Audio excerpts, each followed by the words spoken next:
continent to continent, Sisters of Notre Dame de Namur are educators.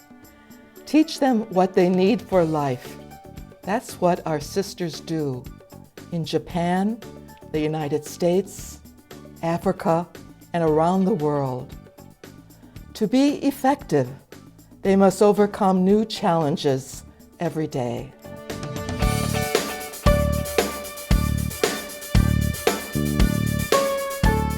The Sisters of Notre Dame de Namur have been teaching at Corryville Catholic Elementary since 1877, bringing their mission of education to disadvantaged children in Cincinnati.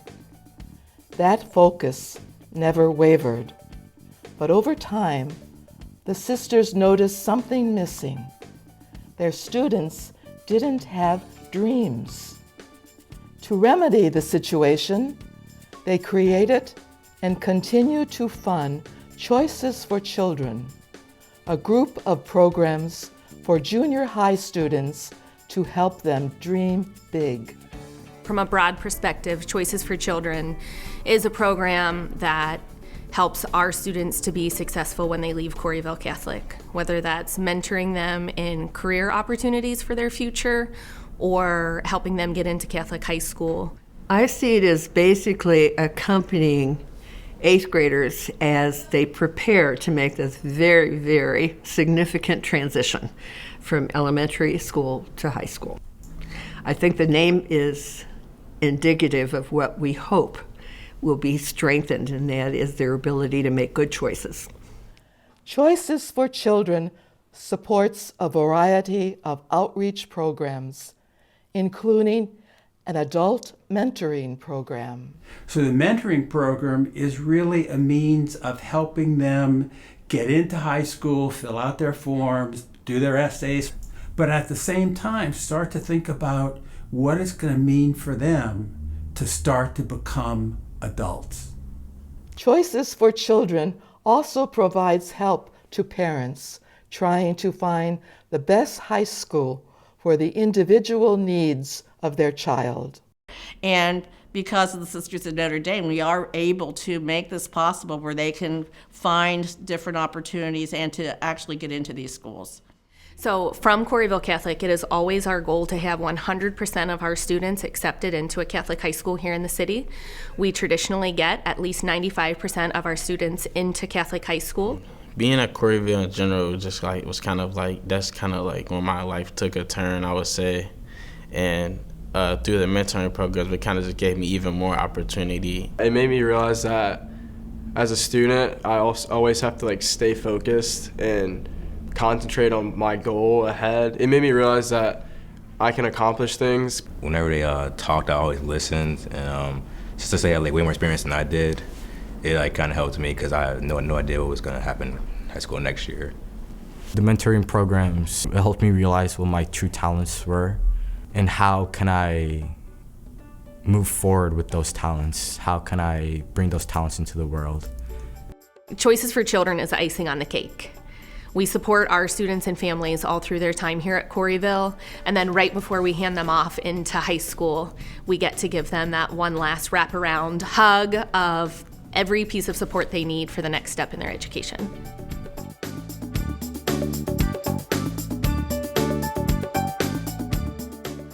Clean water. We use it without thinking.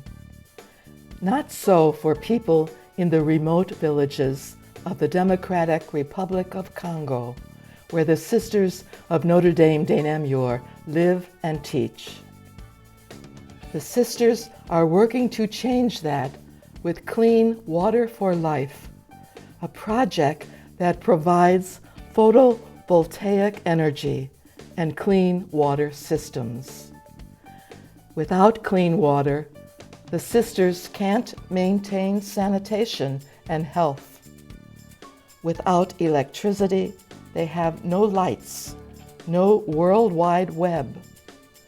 Without these basic needs, the sisters are unable to provide a contemporary education to their students. The need for water also impacts the amount of time available for children to attend school. Without systems to pump water, they spend hours a day hauling it for their families' daily needs. If you take a 25-liter jug of water and put that on your head, and you're having to haul that up and down, as you can imagine, it will greatly limit the amount of water that you're going to be able to provide. The sisters' photovoltaic systems in Africa provide electricity, water, and communications that operate with a variety of components: solar panels, converters, and batteries to create and store electricity, pumps and pipes to move water, and purification equipment to treat it. The sisters replicated the photovoltaic system in 2 bays of their convent garage to deliver a unique learning experience for students after being presented with the idea by Keith Hanley, a retired engineer and associate of the sisters. Engineers Without Borders helped to design and fabricate the system. The idea behind the Learning Lab is that we wanted to be able to provide a facility to allow high school students to learn about the technologies that we have in the missions and facilities in Africa. It's all very interesting to see that as a real-life application of something they learn in class. And for those interested in that field, it gives them possibly a motivation or an inspiration to follow that line of work. I thought it was really interesting, all the topics that we covered, from solar panels to water pumping and water filtration. They don't go there and just input a system. They go there and teach the people there how to run the system and educate them so that they can fix things and also make the systems better as time goes on. A lot of these systems are really important because we rely a lot on oil right now. So as we're developing as a world, we need to find new sources of energy that are more sustainable, reusable, and better for the environment. Sister Ann Fenella and other sisters and volunteers visit elementary schools in Greater Cincinnati to educate students about water needs in Congo, where the sisters teach. The students learn about photovoltaic systems and hear stories about how children in Congo also use pure water packets to make dirty water safe to drink. And I'm always excited to do this because to me it's just like magic, you know, that this dirty, dirty water would be drinkable. So just to get kids recognizing, number one, that the fact that we do so much take for granted our clean water and access to electricity whenever we want and internet, but in looking at just to provide even a small portion of that in these African communities is a great improvement over there. This year, Clean Water for Life is working to replace a water system in the village of Pelende, a community of about 5,000 people in the Democratic Republic of Congo, one of the most impoverished countries in the world. The village lives as most African villages do, with subsistence farming. Most people live without sanitation of any sort. They live in either mud or lundu block huts, which is a sort of a mud block that just dries in the sun. The sisters teach and board about 1,000 students in Pelende and run a hospital as well. The current Clean Water Project is replacing a village system that's been mostly disabled for more than 20 years. In addition to helping eliminate problems like dysentery, diarrhea, and typhoid, the new system will provide benefits for health care. The sisters deal with a lot of childbirth, and not having any ability to wash prior to having any form of water supply system, they're attempting to do things with little to no water at all. Bringing clean water to Pelende has been a challenge with many obstacles, but as always, the sisters face the challenges and find ways to overcome them. They live in an environment that is often hostile to them. They live in an environment that is deeply corrupt. But after about 15 years of people talking about it and wishing for it and hoping for it, it's now finally in the process of starting to happen. With internet communications on the horizon, it won't be long until students in Pelende sit down to share stories with new friends across continents at the Learning Lab in Cincinnati. A couple bays in a garage in Cincinnati, Ohio can relate to things going on completely on the other side of the world that impact a whole lot of people.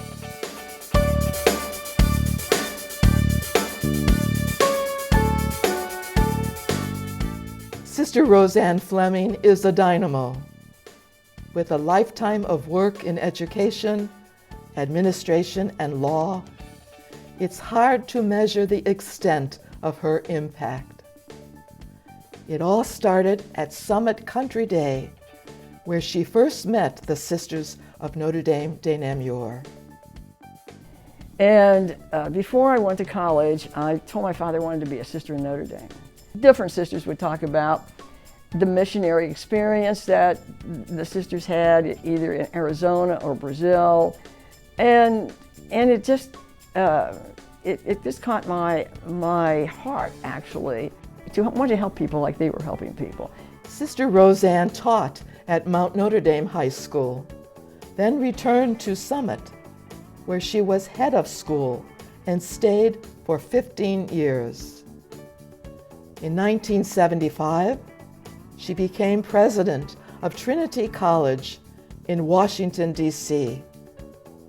Trinity was founded by the Sisters of Notre Dame de Namur in 1897 as the nation's first Catholic liberal arts college for women. Sister Roseanne left Trinity in 1982, returning home to care for her elderly father. Soon after, she began teaching English at Xavier University. One day, the academic vice president called her to his office. He wanted to extend me an invitation to stay at Xavier and head up an academic program for student athletes. I felt that God was really asking me to do something for others. There was absolutely nothing written that tells you what to do, or, what steps to follow if you're trying to help set up an academic culture in an institution for student athletes. Xavier's always been a place where the athletes still had to be academically proficient and succeed in the classroom as well. And so Sister really drove that. The program has graduated every student athlete who stayed at the university for 4 years. My grades weren't the best, but was really fortunate to play basketball. So Xavier decided, Coach Prosser, Skip Prosser, decided to take a chance on me, and from there introduced me to Sister Roseanne Fleming, who then began to share what the academic expectations would be from me. And then honestly, I almost failed out twice from Xavier, but it was Sister Fleming that kind of picked me up, and she never let me feel sorry for myself. So I came in partial qualifier and ultimately graduated in 3 years. And I'm forever grateful for her forever for doing that. And it's actually the same way I interact with my own son and students and youth that I come in contact with. We loved having her around.